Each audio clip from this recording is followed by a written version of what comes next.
میرا دل کرتا ہے کہ میں یہ حدیث نہ لوگوں کی روحوں تک اتار دوں۔ حضور فرماتے ہیں میں نے جس کے سامنے دین پیش کیا اس نے دلیل مانگی، وہ بھی کوئی اپنا ہے جو اپنوں سے دلیلیں مانگے، وضاحتیں مانگے، یہ کیسے تھا تو وہ کیسے تھا تو یہ چیز کدھر سے آئی تو وہ کدھر گئی۔ آپ اپنوں سے دلیلیں مانگ رہے ہیں، آپ اپنوں کو کٹہروں میں کھڑا کیا۔ حضور یہ نہیں فرماتے کہ دلیل تھی کوئی نہیں، فرمایا جس نے مانگی میں نے دی دلیل، اور لوگ دلیل دیکھ کے مسلمان ہوئے۔ حضور فرماتے ہیں لوگوں سنو یہ میرا ابو بکر ہے، میں نے اسے کہا کلمہ پڑھ لے، اس نے دلیل ہی کوئی نہیں مانگی، فوراً ہی کلمہ پڑھ کے مسلمان۔ یہ احساس ہے، یہاں تو تھک گئے لوگ اپنوں کو دلیلیں دیتے، وہ جی ویسے کیسے تھا تو ایک بندہ یہ کہہ رہا تھا تو دوسرا کہنے دے جو دنیا کہتی ہے، تو اپنی بات کر، تو بتا تو کیا کہتا ہے، اپنی رائے بیان کر، تیرا نظریہ کیا ہے، تیرا ذوق کیا، تو چھوڑ لوگ کیا کہتے ہیں، اپنی بات کر۔ اگر ابو بکر صدیق لوگوں کے کہنوں پہ چلتے تو مکہ تو سارا کچھ اور کہہ رہا تھا، اس وقت تو کچھ تھا ہی نہیں جو کہتا کہ نہیں تو ٹھیک چل رہا ہے، دنیا ساری کچھ اور کہہ رہی تھی، لیکن صدیق اکبر کہہ رہے تھے نہیں نہیں، سچ وہ ہے جو مدینے والے رسول فرماتے ہیں، سچ وہ ہے جو میرے آقا نے فرمایا ہے۔ اپنی زندگی میں انہوں نے بتایا لوگوں کو کہ دین کا مزہ لینا ہے تو پھر ذرا غلامی کر کے آتا ہے، پھر ذرا پورا پیار کر کے آتا ہے، پھر پوری محبت دے کے پھر غلامی کا مزہ۔ حضرت اسماء بنت ابی بکر صدیق فرماتی ہیں کہ نبی پاک صلی اللہ تعالی علیہ وسلم نہ حرم شریف میں داخل ہوئے، ایام مکہ میں، مکے کے دن تھے، حضور حرم مکہ میں داخل ہوئے، کافروں نے، ابو جہل نے پہلے سے سازش کی ہوئی تھی۔ جیسے ہی حضور اندر داخل ہوئے تو شور کرنے لگا، کہنے لگا یہ تمہارے بتوں کو برا کہتے ہیں اور تمہیں شرم نہیں آتی، یہ تمہارے معبودوں کو گالی دیتے ہیں، معاذ اللہ یہ برا کہتے ہیں، میں خیال نہیں آتا۔ لوگوں کو اشتعال دینے لگا، لوگ مختلف جگہوں سے اکٹھے ہو کے حضور کے گرد جمع ہو گئے۔ آپ نے کہا ہے کہ بت جھوٹے، حضور فرمانے لگے کہا ہے۔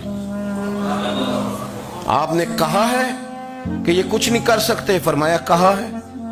آپ نے کہا ہے یہ کوئی نفع نقصان نہیں دیتے، حضور فرمانے لگے کہا ہے۔ رسول کائنات صلی اللہ علیہ وسلم سے جو سوال پوچھا حضور نے بیان کیا، چاروں جانب سے وہ نبی کریم پر ٹوٹ پڑے، معاذ مارنے لگے۔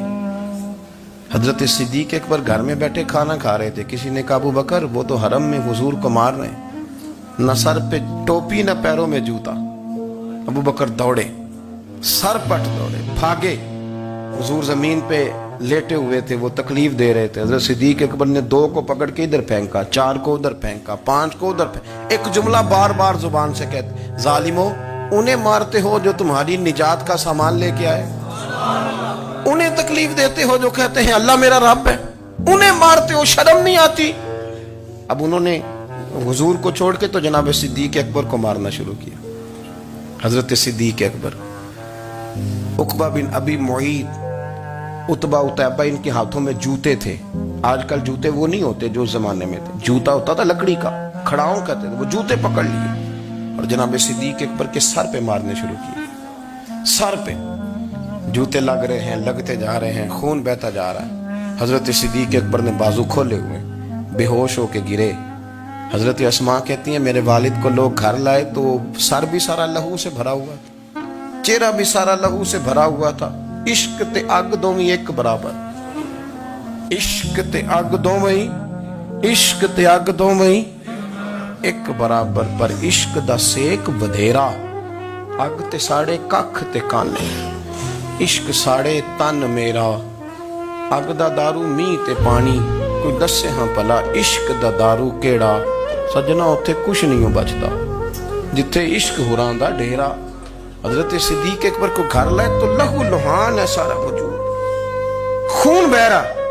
جناب اسماء کہتی ہے میں نے سر پہ ہاتھ رکھا، دیکھوں کہاں کہاں میرے والد کو، میں رو رہی ہوں، میں نے سر پہ ہاتھ رکھا تو کہتی ہیں بال بھی میرے ہاتھ میں آ گئے اور سر سے چمڑی بھی اتر کے میرے ہاتھ میں آ گئی، گوشت بھی سر سے اترنے لگا، سارا سر ان کا مار مار کے انہوں نے نازک بنا دیا، نرم کر دیا۔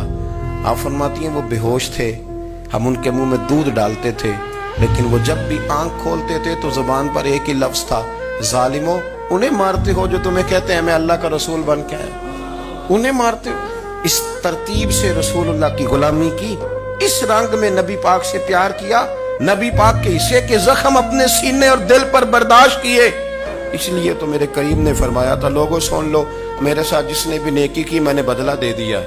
میں نے ابو بکر کو نہیں دیا. میں ابو بکر کا ہاتھ پکڑ کے اللہ کی بارگاہ میں لے جاؤں گا. میں کہوں گا مالک اس نے بڑی نیکیاں کی ہیں تو ہی اسے اجر عطا فرما. میں لے کے جاؤں گا کہوں گا اے اللہ تو دے اسے اجر. اس نے بڑی نیکی کی, اس نے بڑا پیار کیا, اس نے میرے ساتھ بڑی محبت کی, اس نے بڑی غلامی. ایک ٹائم آتا ہے کہ انسان جگہ ڈھونڈتا ہے کہ میں کہیں چھپ جاؤں, کہیں اکیلے بیٹھ کے رب کو یاد کروں. اس کا دل کرتا ہے کہ کہیں کو رات ایسی بھی ملے کہ میں رب کی بارگاہ میں روؤں. کبھی وہ اپنی مجبوریوں پہ رونا چاہتا ہے کہ مالک فلاں چیز کیوں نہیں, اور کبھی اس کا اس بات پہ رونے کو دل کرتا ہے کہ میری تو اتنی اوقات ہی نہیں, میری تو اتنی حیثیت ہی نہیں, میں تو اس قابل ہی نہیں.